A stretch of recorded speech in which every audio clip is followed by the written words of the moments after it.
Hello, hello. All right. I wanted to dig into the subject of resilience. So, a lot of people, myself included, before I used to believe that resilience was all about grinding harder. Resilience was like, how much can you take before you break? That shows resilience. And what I've realized is it's actually more about coming back stronger in ways that actually serve you.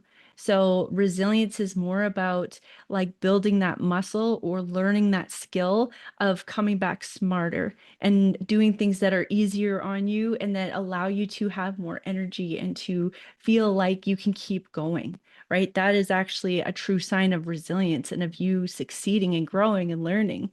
So, in this video, I want to share what resilience really looks like for high achievers, right? For those of you who always are striving, you're pushing yourself, you want to grow, you want to milk this life for everything it has to give, and you are willing to take the risks and put yourself out there and learn new things.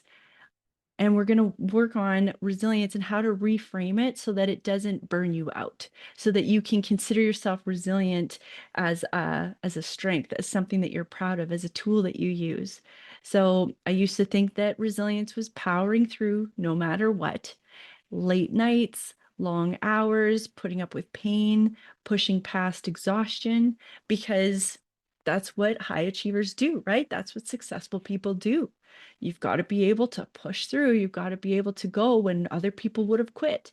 Like, what an unhealthy belief that I had. And it makes so much sense, things that happened to me because of that belief system that I was working within. So, and I see these same patterns coming up again and again with so many leaders and high achieving, very ambitious professionals, sales professionals, entrepreneurs, business owners. I see this happening in those people who the outside world would say they're so successful, right? But these high performers, they are also confusing resilience with endurance. So they're also pushing themselves to the point that they know something's going to break or something's going to give, and they think that it's up to them to just keep pushing through. And so I'm really grateful that I have found my way to this space to help people realize you can have it all without sacrificing yourself in order to earn it or deserve it or to feel like it's something that you deserve. The truth is that resilience looks really different, right? Resilience um, isn't the endless hustle. Okay. It isn't the endless hustle. It is strategic recovery. Resilience is not about never failing or never taking the wrong path or doing it the hard way. It's about how quickly and wisely can you reset? Can you acknowledge that you're off path and can you get back on path of taking care of yourself as a top priority?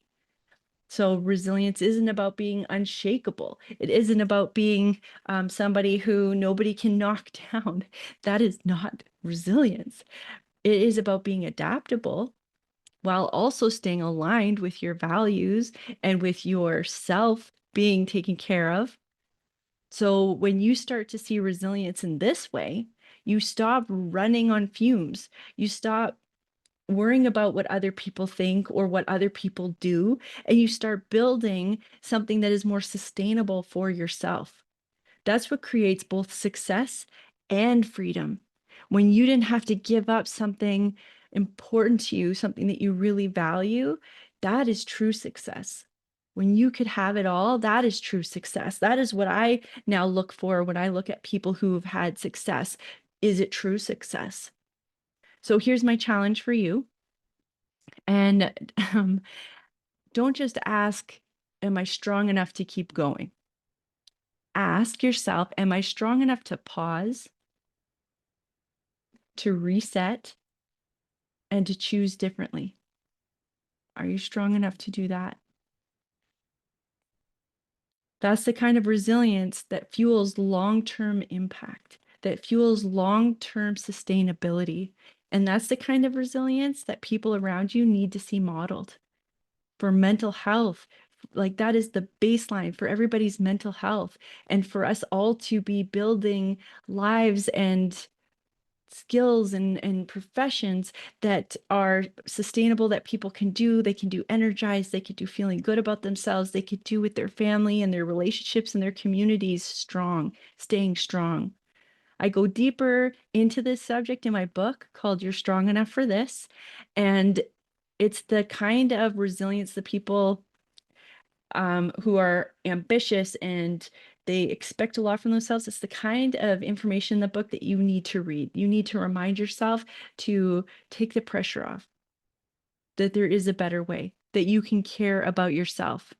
All right. My book is packed with stories and tools that will help you to strengthen your resilience without losing yourself. And if you're ready to explore this area on a personal level, I offer one-on-one support that is designed exactly for the high achievers who want aligned success. You see success is within arm reach, or you've already achieved a level of success, but you don't know if it's sustainable because there's other parts of you that are being sacrificed that are starting to fall apart, right? You're starting to get those symptoms of somebody who's about to burn out, or you might be having that feeling if one ball drops, I'll lose everything. I can't keep going like this. You are exactly the type of person that I want to work with because you can have it all and you deserve to have it all. And you are valuable and important and you deserve to have that alignment and that balance within yourself. Okay, so remember, resilience isn't just about surviving challenges, it's about building the capacity to thrive through them. Prepare for impact. Even when good change happens, it's change and it can test our boundaries. It can test our bandwidth. But if you've prepared for it because you're already being intentional in all the different areas of your life to make sure you're prioritizing the right things and you are living in alignment, when those opportunities arrive, you'll be able to jump on them because you will have the capacity to take it on.